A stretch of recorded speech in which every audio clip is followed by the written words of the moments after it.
Millions travel between Los Angeles and Las Vegas each year for either work or tourism. As someone who lives in the LA metropolitan area, the link between these two cities is very important, even more than the link with San Diego. 1.5 million people flying between these cities a year, and a whopping 150 million trips on the 15 to Vegas each year. But unlike San Diego, there's no rail line between these two big cities.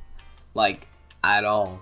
The amount of demand, it's absurd that there's no rail link. Plus, the amount of flights and car trips is bad for the environment, contributing to climate change. Here comes Brightline West, a planned private high-speed rail line with stations planned in Las Vegas, Victor Valley, Hesperia, and Rancho Cucamonga. With later stops planned in LA Union Station and Palmdale. It's going to be operated by Brightline, who already runs a successful private rail line in Florida. Although, unlike their Florida lines, it's going to be electric with overhead wires and obviously high speed. Sounds perfect, right? Well, not necessarily. Before I list my criticisms, I would like to clarify my positions on trains. I support more of them. Even California high-speed rail is not a bad faith critique of Brightline West under some irrational hate of trains. I'm critiquing specific aspects of this project from a pro-transit perspective. Now, let's begin.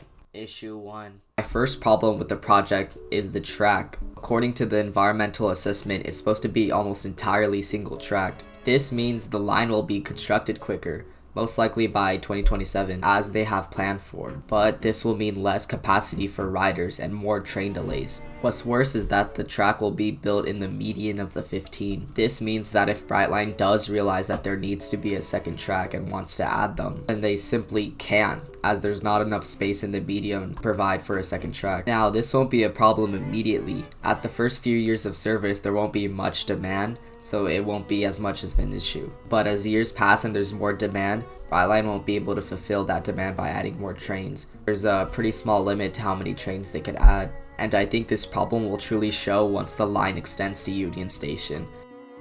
Issue 2. My second issue with the project is with the stations. Now, I think the Las Vegas and Rancho stations are well placed, and I think the Rancho station in particular looks stunning. My problems are with the Hesperia and Victor Valley stations. Like, I didn't even know that Hesperia station was even going to be a thing until I started researching for this video. A metro area with a population of 500,000 doesn't need 2 high-speed rail stations. No offense, Victor Valley. Probably added this station during the 5 months I wasn't paying attention to this project because the other one is so poorly placed. Victor Valley Station is not placed near any current transit station, residential, or retail space.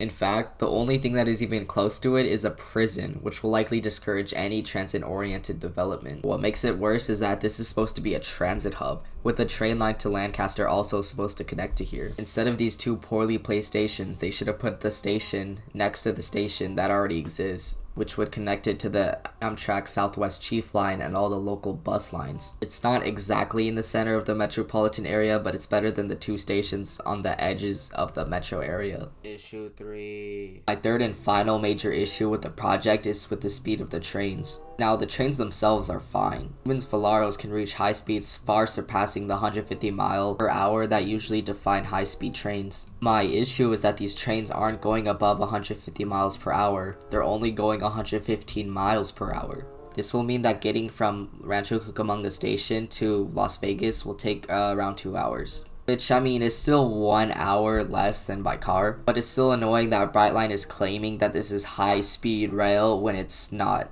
And I don't really get why they aren't going at higher average speeds. Like the Siemens Volaro Novo can go up to 224 miles per hour, but they're only doing half of that. Although maybe they plan to increase the speed as time goes on, which would be easier if it wasn't single-tracked. Conclusion.